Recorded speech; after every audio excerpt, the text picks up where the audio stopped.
আসসালামু আলাইকুম, সবাই কেমন আছেন? আজকে আপনাদের সবাইকে নিয়ে আসলাম আমাদের মানিকগঞ্জের কোরবানির পশুর হাট।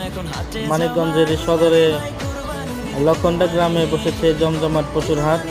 আমাদের বাসা থেকে প্রায় 5-7 কিলোমিটার দূরে। শুক্রবার ছিল, তাই চিন্তা করলাম ফ্যামিলি নিয়ে একটু গরুর হাট দিয়ে বেরিয়ে আসি। আমাদের সাথে নিহান, জান্নাত এবং জান্নাতের মা আছে। আমাদের নিহান তো প্রচুর গরু ভালোবাসে, মোবাইলে দিন ভর শুধু হাম্বার ভিডিও দেখে, তাই চিন্তা করলাম ওকে নিয়ে একটু হাম্বা হাট থেকে বেরিয়ে আসি, ওর অনেক ভালো লাগবে। ও তো হাটে এসে অনেক খুশি, সে গরু ছাড়া বাসায় যাবে না। ও কালো গরুটা ওর অনেক পছন্দ হয়েছে, এই যে গরুটা। ও বলছিল এই গরুটা আমি নিয়ে যাব, বাসায় নিয়ে যাব, বাসায় নিয়ে গরুকে গোসল করে দিবে, এরকম বলছিল। পরে বললাম যে বাবা দাদুকে নিয়ে কালকে এসো, কালকে এসে গরু নিয়ে যেও। সকলেই ভালো থাকবেন, সুস্থ থাকবেন। আল্লাহ হাফেজ।